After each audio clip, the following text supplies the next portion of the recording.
축복합니다. 사랑하고 축복합니다. 사랑하고 축복합니다. 네, 오늘은 선택을 달리하는 믿음이 있어야 합니다. 선택을 달리하는 믿음이 있어야 합니다. 라는 제목으로 하나님 말씀 증거하도록 하겠습니다. 믿음의 은혜를 베풀어 주시는 하나님의 놀라운 사랑이 오늘 예배를 드리시는 우리 사랑하는 모든 성도님들의 삶 가운데 충만하게 임하길 축복합니다.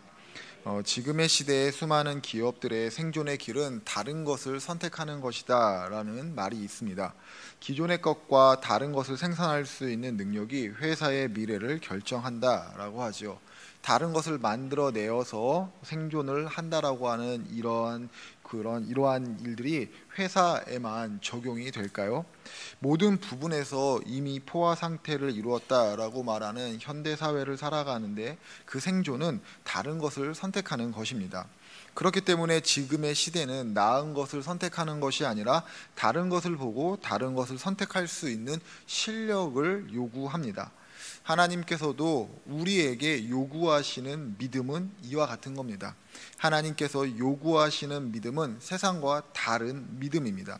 하나님께서는 우리에게 세상보다 나은 믿음이 아닌 완전히 다른 하나님 중심의 믿음을 가지라라고 말씀을 하십니다.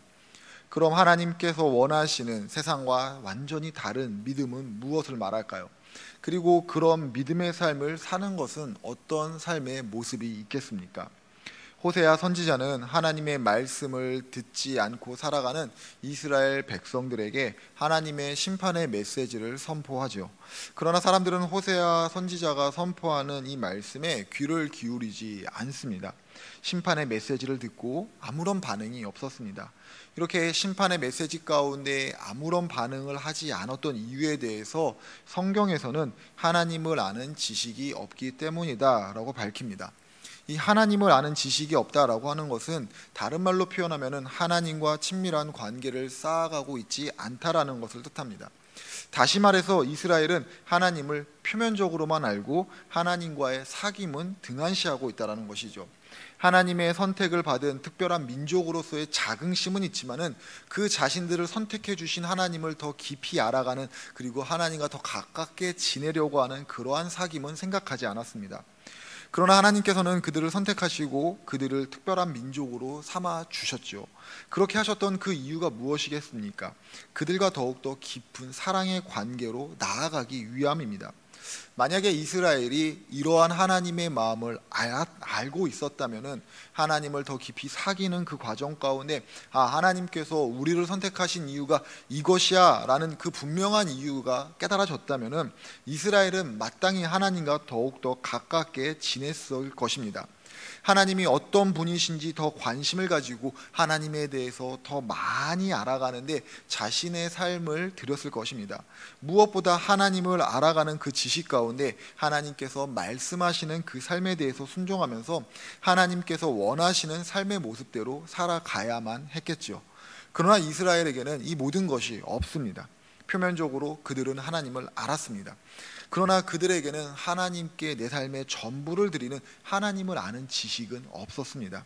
그럼에도 이스라엘 백성들은 그 자신들의 삶에 만족합니다. 하나님께서는 이러한 이스라엘을 보면서 이스라엘 백성들을 향해서 하나님을 아는 지식이 없다라고 하시죠.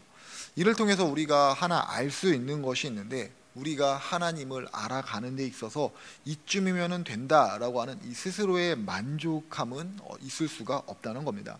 하나님을 내가 이만큼만 알면 되지라고 하는 것이 우리에게 있어서는 안 된다는 것이죠.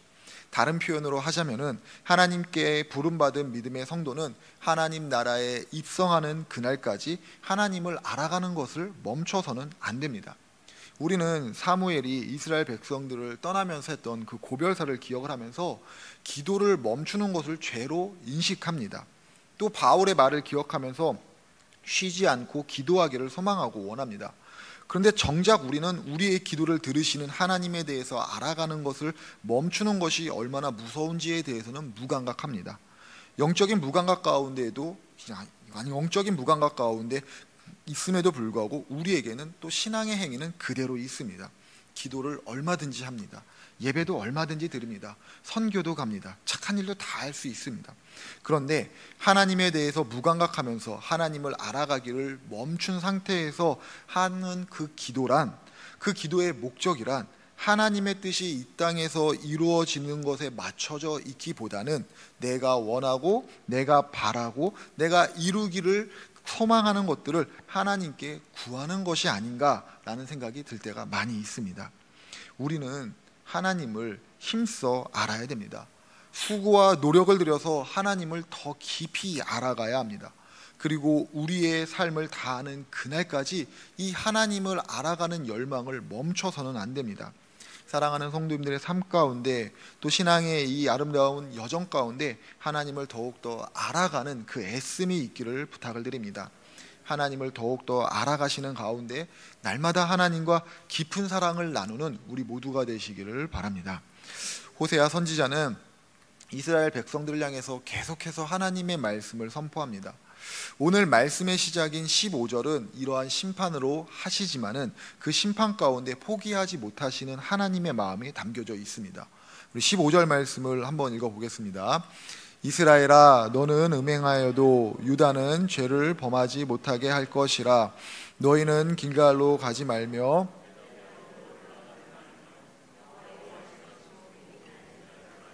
말지어다. 아멘. 하나님께서는 이스라엘이 갔던 길, 정확히는 북이스라엘이 갔던 그 길, 하나님을 버리고 우상을 숭배하는 그 길로 유다는 가지 말라라고 말씀을 하십니다. 북이스라엘은 한쪽으로 치우쳐져 있었고 하나님을 떠나고 있었습니다. 그런데 누군가가, 가까운 사람이 선택하는 그것은 상대방에게 반드시 영향을 미치기 때문에 이러한 말씀을 하시는, 북이스라엘을 닮아서 하나님을 떠나지 말라라고 하시는 그 이유는 또 분명히 있을 겁니다. 하나님께서 이렇게 하시는 그 이유, 세상의 사람들은 하나님에 대해서 종종 오해를 합니다. 하나님께서 세상을 사랑한다, 사람을 사랑한다, 하나님은 사랑의 하나님이시다라고 하면서 왜 이 세상에는 우리가 이해할 수 없는 악이 존재하고 또 우리가 받아들이기 힘든 고통이 존재하는가라는 의문을 제기합니다. 그러한 의문 가운데 하나님을 모르는 사람들이 내리는 결론은 하나님의 사랑이란 거짓이다, 종교적인 이야기다, 그냥 지어낸 허구에 불과하다라고 말합니다. 그래서 세상의 사람들은 하나님이라는 사람, 하나님이라는 분을 믿지도 않을 뿐더러 혹 그의 존재를 인정한다 할지라도 하나님을 제한적으로 생각을 합니다. 창조의 능력은 물론이거니와 우리를 향한 사랑마저도 제한적으로 생각을 하게 됩니다. 하나님이 계시다면은 그 하나님은 방관자라고 생각을 합니다. 이것은 하나님에 대해서 모르는 세상의 눈입니다. 세상은 충분히 이렇게 생각할 수 있다라고 생각을 합니다. 왜? 세상은 하나님에 대해서 깊이 알지 못하기 때문이죠. 그러나 세상의 생각이 하나님에 대한 정답은 분명히 아닙니다. 말 그대로 하나님에 대한 무지로, 하나님에 대해서 알지 못하기 때문에 이렇게 말을 하는 것입니다. 하나님의 사랑과 하나님의 능력의 정점은 천지 창조가 아니라 예수 그리스도의 십자가 사랑입니다. 예수님께서 이 땅에 오셔서 우리와 같은 모습으로 사시는 것도 모자라서 우리의 죄를 지시고 십자가에서 죽으셨습니다. 그리고 부활하셨습니다. 과연 누가 타인을 위해서 자신의 아들, 아니 자신의 생명을 내어줄 수 있겠습니까? 하나님은 결코 세상에 대해서, 우리에 대해서 무관심하지 않으십니다. 오히려 하나님의 말씀인 성경에서는 하나님께서 우리에 대해서 얼마나 크게 사랑하고 계시는지, 우리를 얼만큼 관심을 가지고 계시는지, 나아가 우리에 대한 그 사랑을 어떻게 표현하시는지를 샅샅이 정말로 자세히 기록을 하고 있습니다. 그 중에 하나, 하나님이 우리를 사랑하시고 우리에 대한 관심을 가지고 계신다, 그 관심이 변하지 않는다라는 이 표현을 성경에서는 하나님이 그의 손바닥에 우리의 이름을 적었다라고 표현을 하고 있습니다. 우리는 그만큼 하나님으로부터 하나님의 사랑을 받는 존귀한 자들입니다. 예수 그리스도께서 십자가를 지심으로 그 생명 가운데 하나님께서 사신 그런 존재입니다. 그렇게 우리는 세상이 아니라 하나님을 알면서 하나님이 살라 하는 그 삶을 살아가야 합니다. 내가 원하는 대로 혹 사람들이 다 사는 그런 방식의 삶을 살아가는 것이 아니라 세상과 남들은 모른다고 해도 나는 나대로 하나님의 말씀과 하나님의 방식을 따라서 우리는 살아가야 합니다. 분명히 정해진 하나님의 나라를 향해 가는 순례자의 삶을 살아야 됩니다. 세상은 이해할 수 없는 거룩한 낭비라고 불리는 선교의 삶을 우리는 살아야 됩니다. 무엇보다 자신의 십자가를 지고 험하고 좁은 길을 가라라고 말씀하신 주님의 말씀을 기억하며 이 땅의 끝까지 하나님께서 우리를 다시 부르시는 그날까지 우리는 제자로 살아가기를 멈춰서는 안 됩니다. 이러한 삶을 살아가는 것이 단번에 완성될 일은 없습니다. 또 이런 것들이 이 땅을 살아가는 동안 100%에 도달할 수도 없습니다. 우리의 완성 그리고 우리의 완전은 하나님 나라에 입성하는 그날 그 은혜 가운데 이루어지기 때문입니다. 그렇다고 해서 어차피 미완인데 어차피 되지 않는데 라고 하면서 포기를 하거나 미진해서도 안 됩니다. 철로 역정 가운데 나오는 순례자처럼 또 예수님을 따라 살았던 수많은 믿음의 선배들, 제자들처럼 우리는 세상과 다른 길을 포기하지 않고 걸어가야 됩니다. 세상과 다른 삶을 살아야 됩니다. 교회는 교회다워야 되고 저와 저를 포함한 우리 사랑하는 성도님들은 성도다운 삶을 살아가야 됩니다. 진짜는 늘 진짜이기 때문에 그 가치를 인정받습니다. 세상과 다른 믿음의 삶을 사는 것이 어렵다고, 순례자의 삶을 사는 것이 살지 못하는 것이 어쩔 수 없기 때문이다 라고 하면서 진짜 그리스도인다운 모습, 진짜 교회됨의 모습을 세상의 모습으로 덧칠해 가면 갈수록 성도의 가치, 교회의 가치, 믿음의 가치는 빛을 잃어버립니다. 다른 삶을 살라고 말씀하시는 하나님의 말씀을 우리는 분명히 들어야 됩니다. 그리고 그 말씀 가운데 나아가야 됩니다.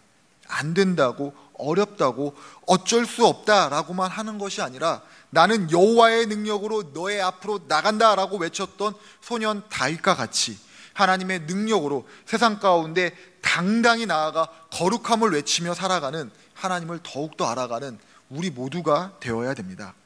하나님과 깊은 사랑 가운데 세상과 다른 삶을 살아가는 우리 모두가 되시기를 바랍니다. 하나님께서는 북이스라엘이 죄악의 길을 걸어간 것을 말씀하시면서 유다 너희만큼은 북이스라엘과 같은 길을 걷지 말라라고 하는 이 애잔의 마음으로 말씀을 하십니다. 유다가 가지 말아야 될 그 구체적인 길은 그러면 어떤 길입니까? 바로 길갈과 벳아원으로 가는 길입니다. 벳아원, 죄악의 집을 의미합니다. 이 벳아원이라는 곳은 베냐민 지파가 있었던 곳에 있는 지명입니다. 그러나 이곳의 원래의 지명은 우리가 잘 알고 있는 베델입니다. 베델, 어떤 곳입니까? 야곱이 하나님을 만나서 제단을 쌓았고 하나님을 예배했던 은혜의 장소입니다. 이 말씀을 종합해 보면은 하나님께서 지금 유다에게 벳아원으로 가지 말라라고 하는 것은 하나님을 만나고 하나님을 섬기고 하나님을 예배드렸던 그 베델로 가지 말라라는 그런 말씀이 됩니다. 또 길갈도 마찬가지입니다. 길갈은 여호수아가 가나안 정복 전쟁 시절에 연관되어 있던 승리를 쟁취했던 곳입니다. 유다의 입장에서 생각해 보면은 그 길갈이라고 하는 이곳은 하나님의 은혜가 임한 성지입니다. 그런데 하나님께서는 베델과 마찬가지로 길갈 역시도 가지 말라라고 말씀을 하십니다. 도대체 무슨 이유에서 하나님께서 이와 같이 말씀하시고 있는 것인가요? 베델은 야곱이 하나님께서 야곱을 만나 주신 장소이기도 하지만은 여로보암 시절 금송아지를 세워두고 우상을 숭배했던 장소이기도 합니다. 더욱이 이 이스라엘이 분열되면서 분열의 시대를 본격적으로 맞이할 때의 이 베델은 하나님의 은혜가 임한, 하나님을 만났다라는 그 기억만 있는 그런 곳입니다. 그래서 그곳을 찾는 사람들은 하나님께서 은혜 주신 이곳이기 때문에 우리는 이곳에서 우상을 섬겨도 잘 될 것이다. 우리는 이곳에서 하나님이 아닌 다른 신을 선택해도 풍요를 얻을 수 있다라고 생각을 했습니다. 길갈도 마찬가지입니다. 그곳은 하나님의 거룩한 가운데 하나님의 승리가 임했던 곳인데 시간이 지나면서 그 의미가 변질되었습니다. 그럼에도 이스라엘 백성들은 베델에 가면은 은혜가 있지, 길갈에 가면은 풍요가 있지, 그곳에 가면은 우리가 원하는 모든 것을 이룰 수가 있어. 그곳에 가기만 하면 잘 돼라고 하면서 하나님이 아닌 베델과 길갈이라는 장소만을 찾으면서 그곳에서 하나님이 아닌 우상을 섬기고 있었던 겁니다. 다시 말해서 하나님과의 관계 싸움이 없이 단지 그 장소만을 찾는 것으로 하나님의 은혜와 복을 누릴 수 있다라고 생각했던 것입니다. 재미있는 것은 훗날 하나님의 집이라고 불리는 이 베델은 죄악의 집 벳아원이라고 불리면서 세상의 조롱거리로 전락해버립니다. 무슨 뜻입니까? 베델, 길갈, 그곳은 하나님의 은혜가 임한 장소이긴 하지만은 그 이상도 그 이하도 아니라는 겁니다. 하나님이 빠지고서는 그곳이 가지는 의미가 없다라는 것이죠. 장소에 국한짓는 하나님이 빠진 신앙, 하나님이 빠진 장소는 참된 신앙이 될 수가 없습니다. 이와 같은 말씀을 우리가 조금 더 넓게 적용을 해본다면 장소에 국한짓는 신앙이 참된 신앙이 될 수 없다라는 것을 조금 더 우리 삶 가운데 적용을 해보자면 우리의 믿음과 우리의 신앙은 교회 안에서가 아니라 교회 밖에서도 같은 모습으로 있어야 됩니다. 교회 안 그리스도인이 아니라 언제나 어디서나 그리스도인으로 우리는 살아가야 합니다. 이름을 짓기 위해서 장명소를 찾는 그리스도인들이 있습니다. 이사를 하는데 손 없는 날을 찾는 그리스도인들도 있습니다. 세상에서 말하는 운과 재수를 따지면서 교회를 다니고 신앙생활하는 사람들도 분명히 있습니다. 이뿐이겠습니까? 교회에서는 세상 그 누구보다도 선하고 좋은 사람인데 가정에서는 타인을 대할 때는 폭력적인 모습으로 돌변하는 사람들도 분명히 있습니다.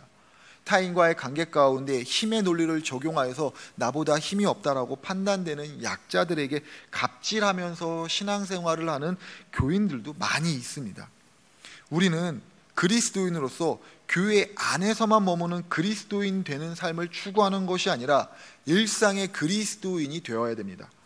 로마서의 말씀을 빌려오자면 거룩한 산제사로 드리는 영적인 제사를 우리의 삶으로 드려야 됩니다. 교회 밖에서 우리의 삶이 영적인 제사의 삶이 되어야 됩니다. 이런 삶 전체가 그리스도인다운 삶을 살아가게 합니다. 이런 그리스도인다운 삶을 살아가기 위해서 우리에게 필요한 것은 딱딱한 음식을 씹는 훈련입니다. 말씀의 훈련이 우리에게 있어야 됩니다. 하나님을 온전히 더 깊이 알아가는 그 노력과 애씀이 우리에게 분명히 있어야 되고, 말씀 가운데 우리의 마음에 감동을 주실 때, 깨달음을 주실 때 부담스럽고 힘겹고 안 될 것 같으나 용기 내어서 순종하는 그 결단이 우리에게 있어야 합니다. 이런 그리스도인다운 모습으로 살아가고자 할 때, 하나님을 더 깊이 알아가고자 할 때 우리의 삶은 변화됩니다. 더불어서 우리의 공동체가 말씀을 읽고 말씀을 묵상하고 적용하는 삶을 말하는 것뿐만이 아니라 하나님을 깊이 알아가는 일상의 삶이 소중하다는 것을 서로가 격려하면서 말을 해줘야 됩니다. 하나님과 동행하면서 세속을 거부하는 그 용기 가운데 실패했을 때 우리의 공동체는 누구보다도 두 팔 걷고 그를 안아주면서 잘됐다, 당신의 실패가 하나님의 영광이다, 우리가 당신을 지지한다, 우리가 있으니 우리 같이 한번 힘내보자 라고 하나님 말씀을 가지고 사는 공동체로 변화가 되어야 됩니다. 우리의 믿음은, 우리가 믿음을 가지고 승부해야 되는 곳은 이 교회 안이 아니라 우리가 흩어져서 살아가고 있는 세상입니다. 하나님을 깊이 알아가는 것이 삶으로 연결되어서 세상과 다른 믿음의 삶을 살아가는 우리 한 분 한 분 되시기를 진심으로 바랍니다. 하나님께서는 호세아 선지자를 통해서 유다만큼은 북이스라엘과 같은 길을 걷지 말라라고 하셨습니다. 북이스라엘이 하나님을 우상처럼 섬기고 풍요와 축복만을 구하면서 한정적인 한정적인 장소 가운데 자신의 신앙을 묶어 두었던 그 모습을 따르지 말고 경계하라고 말씀하시는 것입니다. 하나님께서는 유다에게 언제나 어디서나 하나님 백성답게 살아가는 참된 하나님의 자녀됨을 말씀하시고 요구하십니다. 이런 하나님의 말씀이 있음에도 불구하고 계속해서 하나님의 말씀을 버리고 세상을 따라서 살아가게 된다면은 그 삶의 끝에서 반드시 허물을 만나게 될 것이다 라고 하나님 말씀을 하십니다. 19절 말씀인데요, 우리 이 말씀 함께 읽어보도록 하겠습니다. 시작.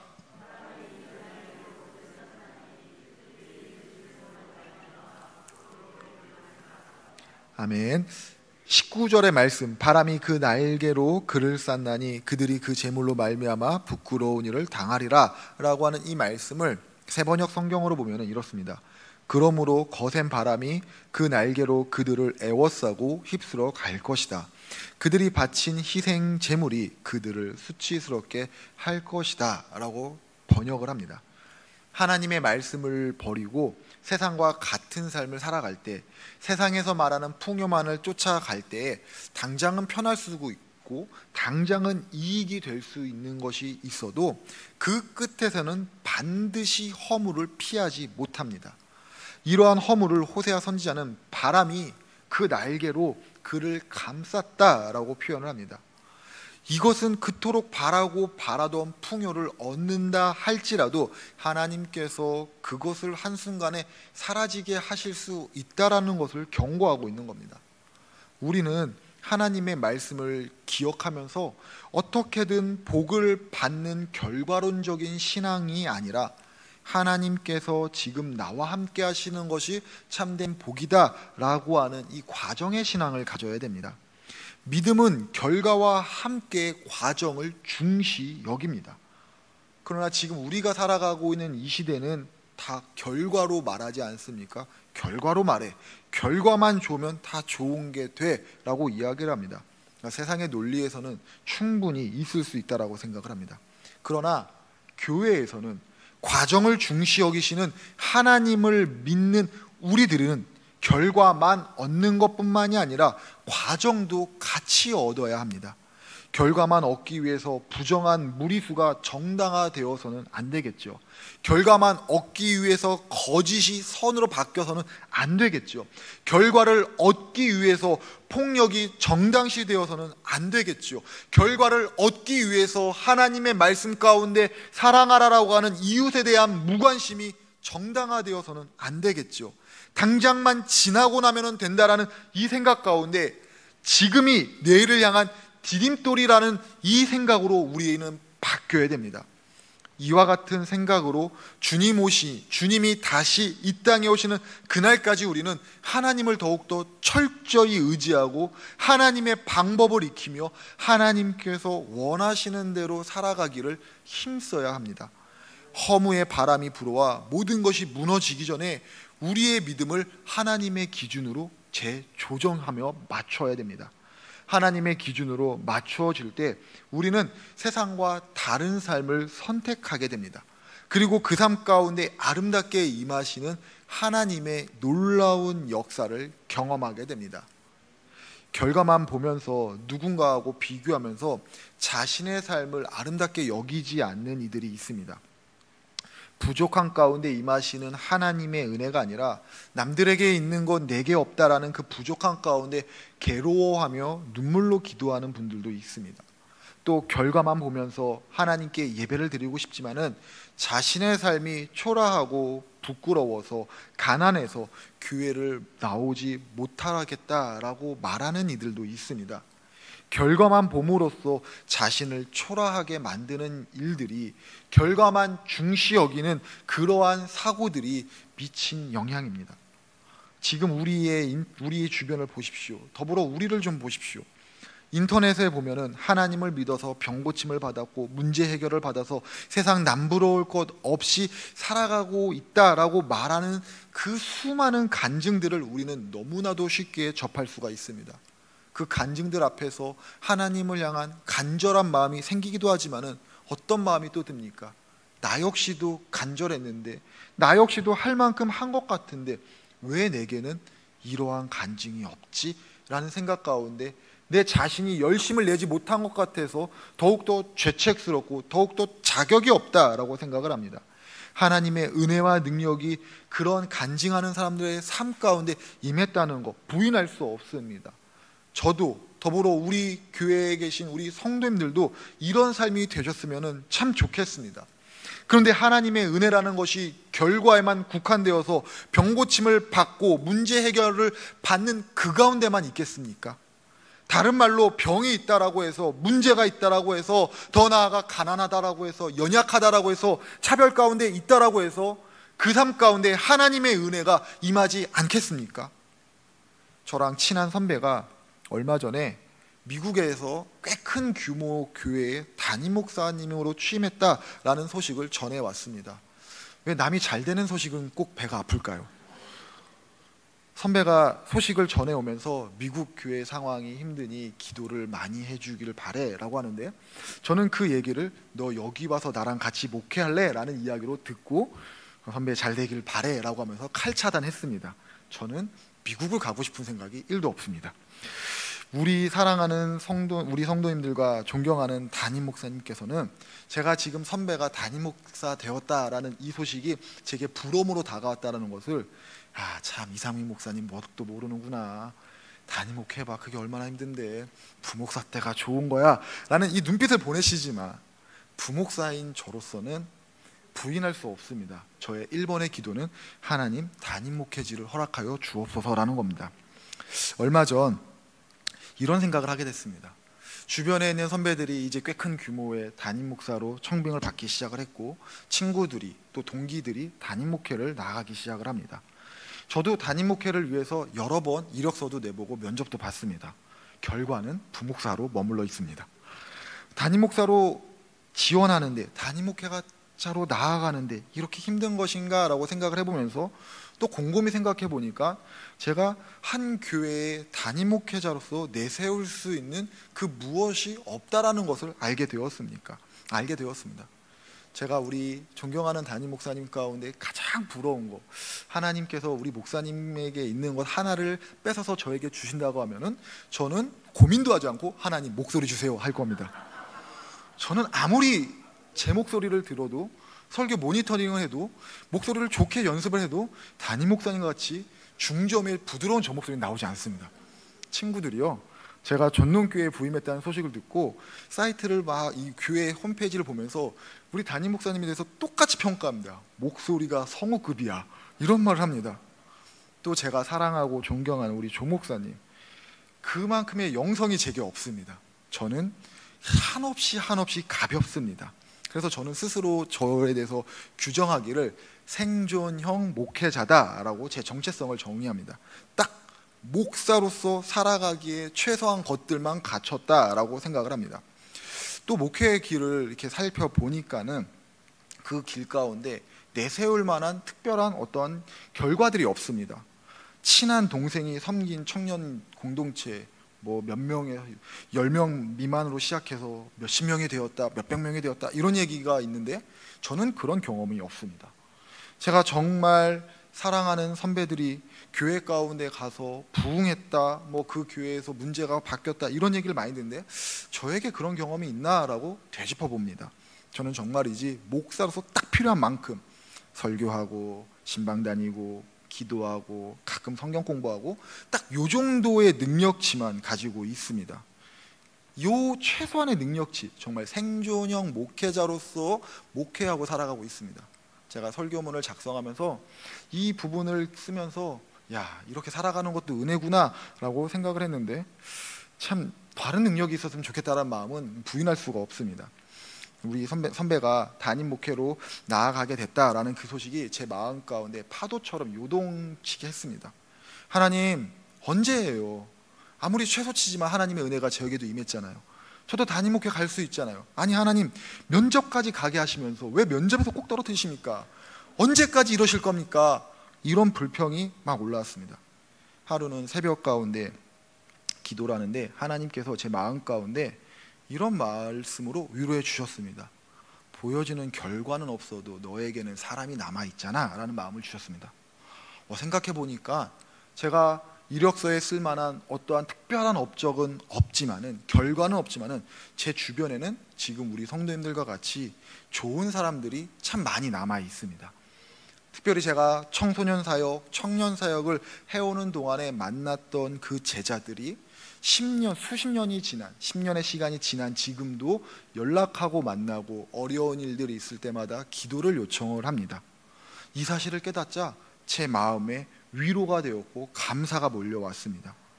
그러나 지금도 저는 결과를 말하면 그다지 내세울 게 없습니다. 그러나 저는 지금도 결과를 얻기 위한 하나님의 과정을 걷고 있다라고 생각을 합니다. 미진하고 부족하고 어리석은 저를 하나하나 타일러서 인도하시는 그 하나님께서 오늘도 한없는 그 하나님의 사랑과 은혜 가운데 저를 깨우치시고 있다라고 생각을 합니다. 그래서 저는 느리더라도 제대로 가기를 원하고 느리더라도 하나님의 속도에 맞춰서 가기를 원합니다. 단 너무 늦지만 않았으면 좋겠습니다. 그런데 만약에 제가 결과만 생각했다면, 결과로만 제 자신을 봤다면은 하나님께서 제게 들려주셨던 이 말씀이 위로의 말씀으로 다가왔을까요? 사랑하는 성도님들의 삶에 결과만으로 내 자신을 바라보고 있다면은 그것을 멈추시기를 부탁을 드립니다. 지금의 결과로 나의 믿음의 모든 삶을 판단하지 마십시오. 지금 역시도 하나님께서 이끄시는 과정이라는 것을 믿으시면서 그저 하나님 편에 서서 하나님께서 말씀하시는 이 삶의 길을 제대로 걸어가시기를 소망하십시오. 결과만 좋으면 다 좋다? 이거 결코 믿음이라고 할 수 없습니다. 우리 그리스도인들은 결과가 아닌 과정을 소중히 여겨야 합니다. 하나님께서 함께 하시는 한순간 한순간을 감사하고 소중히 여기면서 오늘의 삶을 살아가시기를 부탁을 드립니다. 그래서 선택을 달리하는 그 믿음이 후회가 아니라 하나님의 은혜요, 기쁨이요, 감사요 라고 고백하는 우리 사랑하는 모든 성도님들 되시길 주님의 이름으로 축복합니다. 말씀을 준비하면서 어떤 찬양을 함께 나누면 좋을까라는 생각을 했는데, 그때 제 마음 가운데 떠오른 찬양이 날마다 숨쉬는 순간마다 라는 찬양입니다. 우리가 이 찬양을 함께 고백을 하면서 들은 말씀을 기억하면서 선택을 달리하는 믿음 가운데 결과만 보는 것이 아니라 과정을 보는 그 은혜가 임하게 해달라고 함께 기도하겠습니다. 우리 함께 찬양하고 기도합니다.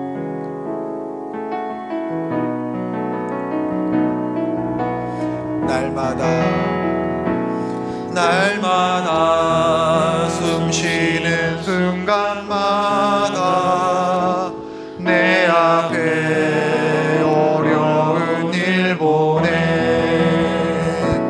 주님 앞에 이 몸을 맡길 때 슬픔 없네. 우리 다시 한번 처음부터 고백을 합니다. 날마다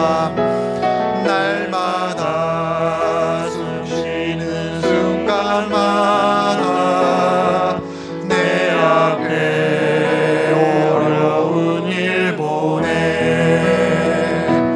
주님 앞에 이 몸을 맡길 때 슬픔 없네, 두려움 없네. 주님의 그 자비로운 손길 항상 쫓으시도다. 사랑스레 아픔과 기쁨을 수고와 평화와 안식. 우리 2절로 고백을 해볼까요? 날마다 주님 내 곁에 계셔 자비로 날 감싸 주시네. 주님 앞에 이 몸을 맡길 때 힘드시네 위로함 주네.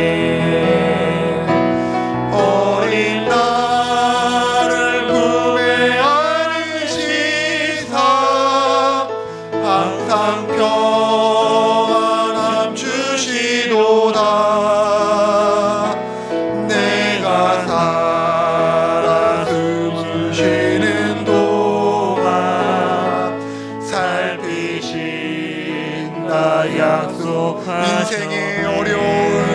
순간마다 인생의 어려운 순간마다 주의 약속 생각해보네. 내 맘속에 믿음 잃지 않고 말씀 속에 위로를 얻네. 주님의 도우심 바라보며 모든 어려움 위기도 다 흘러가는 순간순간마다 주님 약속 새겨. 우리 다시 한번 고백합니다. 주님의 도우심 바라보며, 주님의 도우심 바라보며 모든 어려움 위기도 다 흘러가는 순간순간마다 주님 약속 새겨봅니다. 우리 시간에 들은 말씀을 기억하면서 함께 기도하겠습니다. 하나님, 날마다 하나님과 인격적인 관계를 맺으며 살아가게 하여 주옵소서. 하나님이 원하시는 그 과정을 통해 하나님께서 이끌어 가시는 그 결과를 은혜로 받아들이게 하여 주옵소서. 세상과 다른 믿음의 삶을 살아가는 것이 우리에게 기쁨이고 감사하고 그것이 하나님이 원하시는 것임을 우리가 깨달으며 하나님의 위로 안에 있게 하여 주옵소서. 우리 이상의 기도 제목을 가지고 주의로 한번 부르고 간절히 기도하도록 하겠습니다. 주여, 살아계신 아버지 하나님, 오늘 우리 가운데 은혜를 더하여 주시옵소서. 아버지 하나님의 말씀 가운데 머물며 하나님과 함께하는 삶이 되게 하여 주시옵소서. 하나님과 인격적인 관계를 맺으며 하나님을 더 깊이 알아가는 우리의 삶이 되게 하여 주시옵소서. 하나님께서 원하시고 이끌어 가시는 그 과정을 통하여 하나님이 도달하게 하시는 그 결과의 이름을 아버지 우리가 은혜로 받아들이며 기쁨으로 고백하게 하여 주옵소서. 세상과 다른 믿음을 선택하는 것이 두려울지라도 날마다 나와 함께 하시는 내 아버지 하나님을 바라보고 믿음을 통하여서 그 선택이 기쁨이고 감사하고 그 선택이 잘됐다라고 고백하는 아버지 우리 믿음의 삶이 될 수 있도록 은혜 위에 은혜를 더하여 주시옵소서. 하나님, 우리는 주님의 도우심을 바라봅니다. 이 모든 어려움 가운데 흘러가는 순간마다 함께 하시고 약속하신 그 주님을 붙듭니다. 주여, 우리를 불쌍히 여겨 주시옵소서. 우리에게 은혜를 더하여 주시옵소서. 헛된 것을 쫓아가는 아버지 하나님 껍데기만 남아있는 신앙의 모습이 아니라 진정으로 우리의 구주 되신 예수 그리스도를 믿는 그 믿음 가운데 믿음의 뿌리를 깊이 내리며 진실한 신앙, 믿음의 신앙, 아버지와 중심의 신앙으로 나아갈 수 있도록 하나님 우리를 붙들어 주시고 인도하여 주시옵소서. 온전히 아버지 하나님 한 분만을 바라보며 나아가기를 원합니다. 내 삶 가운데 쌓여있는 숱한 문제들 가운데 해결함이 없을지라도 그 과정을 이루어 나가시는 결과를 만드시는 내 하나님 나와 함께하고 계심을 믿으며 그 하나님께 나아가는 우리 모두가 되게 하여 주시옵소서. 주님, 오늘도 허락하여 주신 그 은혜 가운데 주의 약속을 새겨봅니다. 주님, 우리에게 주신 그 은혜를 누립니다. 주님께 영광을 돌리기를 원합니다. 주님, 우리를 긍휼함으로 돌보아 주시옵소서.